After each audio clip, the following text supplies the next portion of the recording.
بدلتے سیکیورٹی ماحول سے نمٹنے کے لیے سابق فوجیوں کی رہنمائی اہم۔ فیلڈ مارشل عاصم منیر کا ملکی استحکام مضبوط بنانے میں ریٹائرڈ فوجیوں کے کردار کا اعتراف۔ سپہ سالار کا سابق فوجیوں کے اعزاز میں استقبالیہ، خدمات اور قربانیوں کو خراج تحسین پیش کیا۔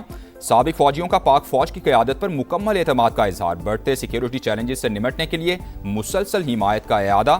اتحاد، امن، استحکام اور خوشحالی کے لیے کردار ادا کرنے کا بھی عزم۔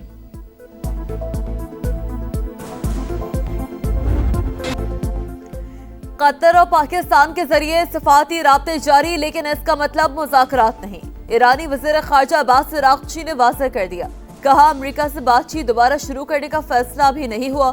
مذاکرات کی بحالی فی الحال غیر یقینی ہے۔ دوست ممالک کے ذریعے صرف پیغامات کا تبادلہ ہو رہا ہے۔ ایرانی قیادت میں اختلافات کی وجہ سے مذاکرات تعطل کا شکار ہیں۔ وائٹ ہاؤس کا دعویٰ، کہا تہران ہمارا موقف جانتا ہے لیکن مسلسل شرائط بدلتا رہتا ہے۔ جنگ بندی میں توسیع پر کوئی نئی پیش رفت نہیں۔ After we finish defeating Iran, which is being very badly defeated, pretty soon I'll be declaring the Hormuz Strait a territory of the United States. Trump کا انوکھا بیان، بہت جلد آپ میں ہرموز کو امریکی علاقہ قرار دے دوں گا۔ امریکی صدر کا اعلان۔ ایران کو معاشی نقصان پہنچانے کی بھی دھمکی، کہا ناکہ بندی جاری ہے، کوئی ایرانی جہاز نہیں گزر سکتا۔ اب تہران نے حملہ کیا تو 100 گنا زیادہ طاقت سے جواب دیں گے۔ حملے کے فیصلے پر کبھی معذرت نہیں کروں گا۔ دباؤ ڈالنے کے لیے فوجی طاقت کا استعمال ضروری تھا۔ B-2 بمبار طیاروں سے حملہ نہ کرتے تو ایران جوہری ہتھیار حاصل کر لیتا۔ نیٹو کو ایک بار پھر کھری کھری سنا دی، کہا جب ملکوں کو ضرورت ہوتی ہے تو وہ ہم سے رابطہ کرتے ہیں، جب ہمیں ضرورت پڑی تو کوئی ساتھ نہیں آیا۔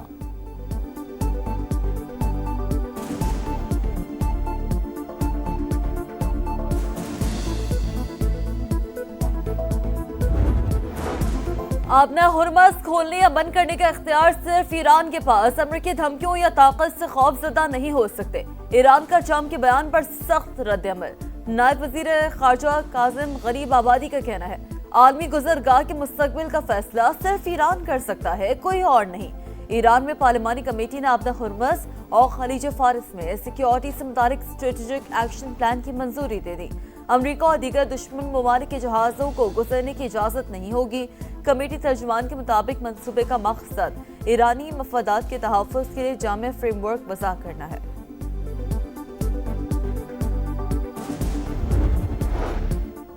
امریکہ کا USS ابراہم لنکن کو واپس بلانے کا فیصلہ۔ امریکی وزیر بحریہ کی تصدیق، کہا USS ابراہم لنکن نے مشن کامیابی سے مکمل کر لیا ہے۔ طیارہ بردار جہاز جلد وطن واپس آئے گا۔ جہاز پر کسی ہلاکت کی اطلاع نہیں، کئی افراد کا علاج کیا گیا ہے۔ یمن کی موقع بندرگاہ پر حوثیوں کا حملہ، 4 شہری جان سے گئے۔ یمنی حکومت کی تصدیق، حکام کے مطابق موقع بندرگاہ پر حوثیوں نے بیلسٹک میزائل داغے، شہری انفراسٹرکچر کو نشانہ بنایا گیا۔ متعدد ماہی گیروں کی کشتیاں بھی جل گئیں۔ آبنہ ہرمز میں کشیدگی بدستور برقرار، UAE کے تجارتی جہاز پر حملہ، اماراتی تیل کمپنی کی تصدیق۔ حکام کے مطابق حملے میں کوئی جانی نقصان نہیں ہوا، واقعے کے بعد صورتحال قابو میں ہے۔ حملے کی ذمہ داری ابھی تک کسی نے قبول نہیں کی۔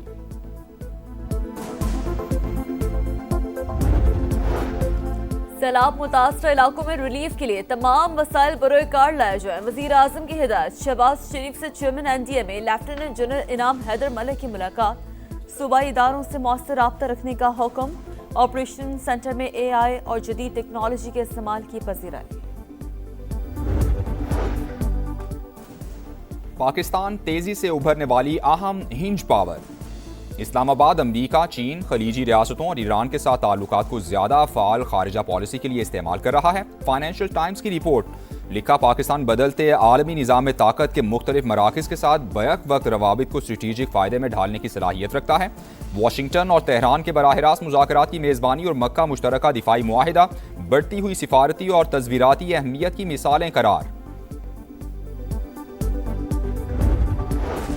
پاک، سعودی اور ترکی دفاعی معاہدہ اسلام آباد کی بڑی سفارتی کامیابی۔ امریکی خارجہ پالیسی کے ماہر ڈینیل مارکی کا اعتراف۔ بھارتی نیوز پلیٹ فارم دیوار کو انٹرویو میں کہا، پاکستان کی علاقائی اور عسکری بالادستی قائم، بھارت کا پاکستان کو تنہا کرنے کا منصوبہ ناکام ہو چکا۔